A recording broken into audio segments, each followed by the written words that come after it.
जब वह गंगापुर शहर के पास पहुंची तो उसे आगे एक पुलिस चेक पोस्ट दिखाई दिया। वहां 3-4 पुलिसकर्मी सड़क पर खड़े थे। उनके बीच में इंस्पेक्टर करण सिंह अपनी वर्दी में खड़ा था। उसने हाथ में लाठी उठाकर सोनल को रुकने का इशारा किया। सोनल ने मोटरसाइकिल सड़क के किनारे लगाई और खड़ी हो गई। इंस्पेक्टर ने सख्त आवाज में पूछा, कहां जा रही हो?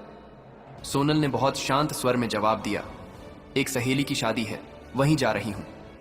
इंस्पेक्टर करण सिंह ने उसे सिर से पांव तक देखा। वह 28 साल की एक खूबसूरत महिला थी। फिर वह हंसते हुए बोला, अच्छा, सहेली की शादी में खाना खाने जा रही हो, लेकिन हेलमेट क्या तुम्हारे बाप ने पहनना है? क्यों नहीं पहना? और ये बाइक भी बहुत तेज चला रही थी। चलो अब चालान कटेगा।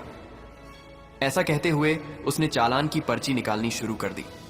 सोनल समझ चुकी थी कि उसकी नीयत ठीक नहीं है और यह सब एक बहाना है।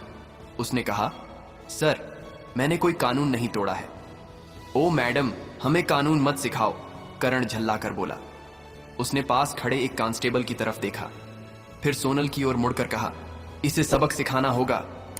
अचानक इंस्पेक्टर ने जोर से एक थप्पड़ मारा सोनल के गाल पर। बहुत सवाल कर रही है, जब पुलिस कुछ कहे तो चुपचाप मान लेना चाहिए। सोनल का सिर एक पल के लिए घूम गया, लेकिन उसने खुद को संभाल लिया। उसकी आंखों में गुस्सा साफ झलक रहा था। इंस्पेक्टर हंसते हुए बोला, अब भी इसकी आंखों में घमंड है। ऐसे कितनों को ठीक कर चुका हूं, इसे अच्छी तरह से सबक सिखाना होगा। एक कांस्टेबल आगे आया और बोला, सर, इसे थाने ले चलते हैं, वहीं इसका इलाज होगा, तब समझेगी कि पुलिस से कैसे बात की जाती है।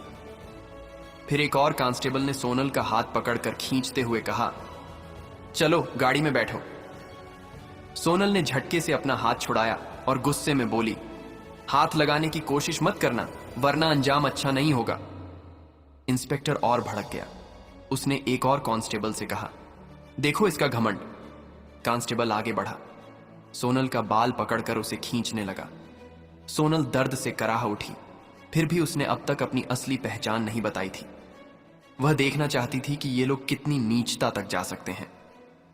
इसी बीच एक पुलिसकर्मी ने गुस्से में उसकी बाइक पर लाठी मार दी और ऊंची आवाज में बोला, बड़ी आई साधु बनने वाली, अब तुझे खिलौना बना के खेलेंगे। सोनल वर्मा अब अच्छे से समझ चुकी थी कि उसके साथ क्या होने वाला है और ये लोग कितना नीचे गिर सकते हैं। इंस्पेक्टर की आंखों में गुस्सा भरा था। वह जोर से चिल्लाया, तेरे जैसे कई होशियार देखे हैं, पुलिस से पंगा लेगी, आज मजा चखाएंगे। चलो इसे थाने ले चलते हैं, वहां समझ में आ जाएगा। इस समय भी सोनल वर्मा चुप थी।